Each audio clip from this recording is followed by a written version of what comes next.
We are an organization that goes out and assists the community and the residents of that community in every shape or form that we can.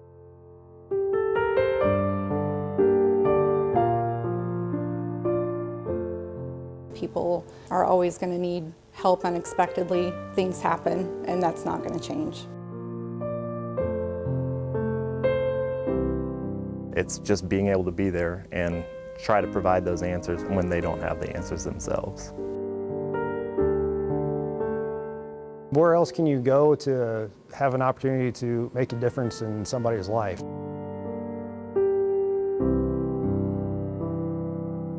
We exist to help people.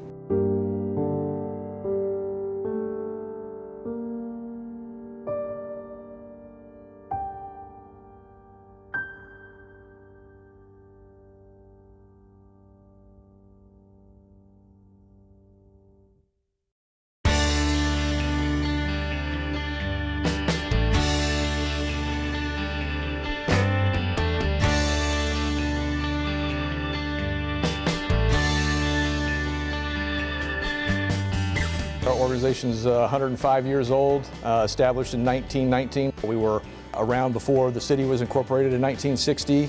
We've existed before Johnson County MedAct. We had our own ambulances, would transport non-critical type patients. We had a handful of paramedics on the department prior to 1999 when we brought more in, but you had your Steve Isaacsons, Julie Harper, Jason Neese. I believe, if memory serves me correctly, Grant Warnicke was a paramedic at one time, so we had a small contingent of ALS providers on the fire department, but the full transition to establishing ALS first response really came with the hiring in 1999. We brought in a large hiring class that had a lot of paramedic certified individuals in it.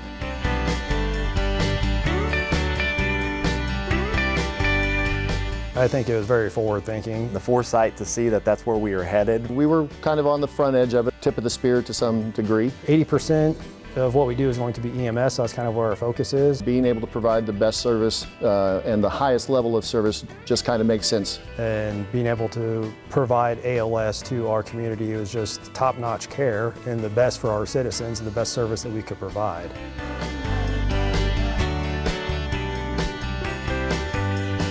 There was a time where we would send a Overland Park ambulance along with a MedAct ambulance to the same scene. As we brought on fire medics and eventually paramedics for the partnership with Johnson County MedAct, we kind of phased out the BLS ambulances and joined the partnership up. The partnership was a very unique concept, and the way I understood it, it was the one of a kind, the only one in the nation. But it solved a problem, and it was a response and an answer to how can we streamline and improve the services for the citizens of Overland Park and Johnson County.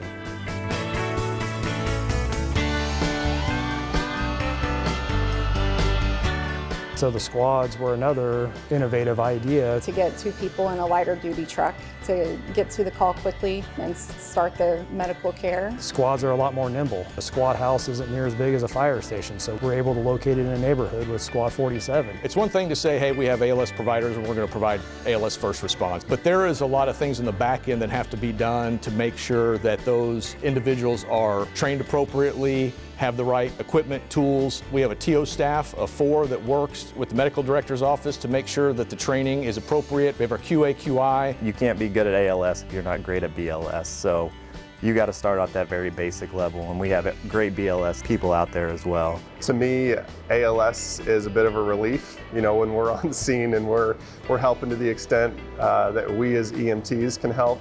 When our medics show up on scene, always glad to see somebody smarter than I am.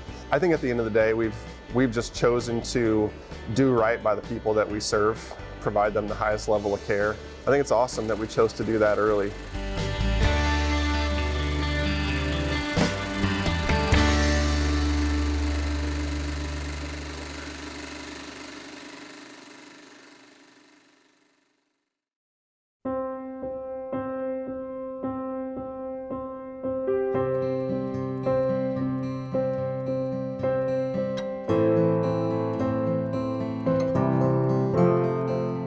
There's things that people are born to do.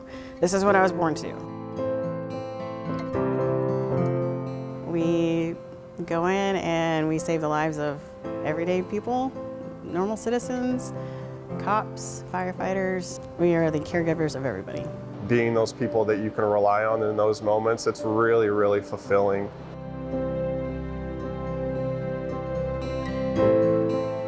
I think a lot of us got into this field because we care about people and we want to take care of others.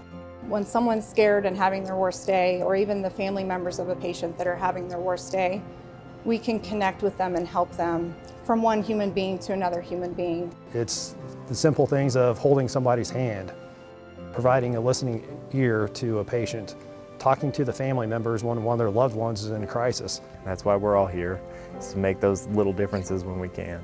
From my very first day on the streets, I've noticed how kind everybody is here. That's what the family is going to remember. It's not necessarily the care that was provided, but the impression of how kind somebody was. I've been a part of crews that have gone back and hung Christmas lights and stuff on somebody's house when they had an emergency. Or I've heard stories of a crew going back and shoveling a driveway for somebody that had a medical emergency. We had a large snow event. The staff at Advent Health Shawnee Mission was being held over because other people couldn't come in. Our crews, they came back here, went through the pantry, made a kind of a breakfast spread and took it up there and delivered it to the crew knowing that they had a need. It was recognized and they solved the problem. I think we do jump on the opportunities that present themselves where we're there, we're taking care of people, we've done the job part of it, and now comes the side of just being good people.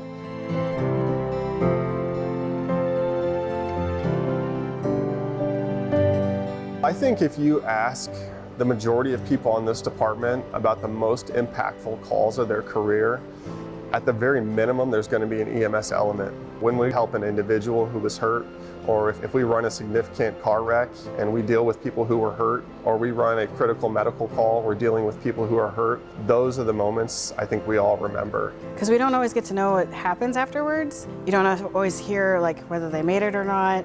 And so you kind of left with that, I did everything I possibly could. I hope he has a good outcome. When we meet someone for the first time and they're clinically dead, to be able to meet them for the second time, them being alive and well, is really cool. Having those folks come back into the station and say their thanks and give you hugs, I don't know how you get that feeling in any other career.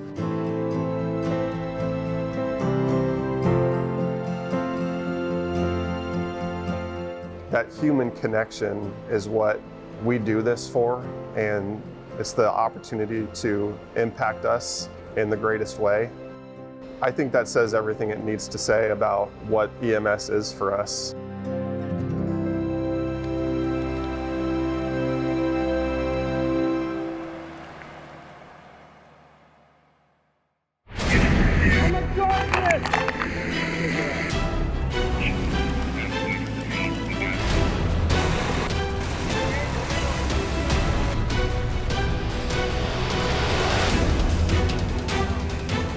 The tradition of the firehouse or the department is a living, breathing thing, and it's something that takes effort to keep it living and breathing. We're the caretakers of the organization at this point in time. Chief McGee, Chief Deneen, Chief Dedrick, Chief Myers, Chief Mays, Chief Nimitz, those were really the individuals that taught me what it means to be a part of the fabric that is the Overland Park Fire Department.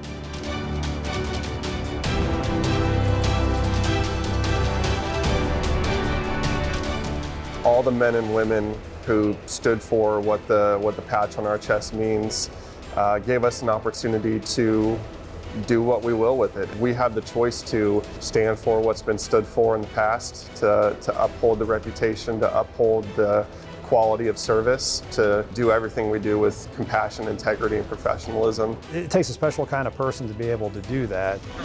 Somebody that has the drive and the desire and that dedication to want to serve their community, that wants to be involved and wants to help out their fellow neighbor.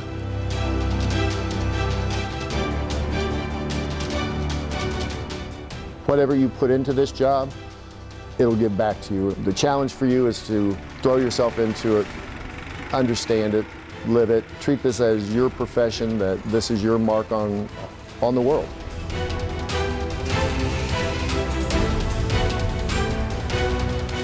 I'm definitely proud to be part of Overland Park Fire Department. It's been a defining part of my life. It's been a defining part of my family's life. I love what I do. I get to come here and do it, and I get to do it with people that actually enjoy what they do as well. I love everything our department stands for and everything that we do. I wouldn't want to be anywhere else. There's no other place that I think I would ever want to work.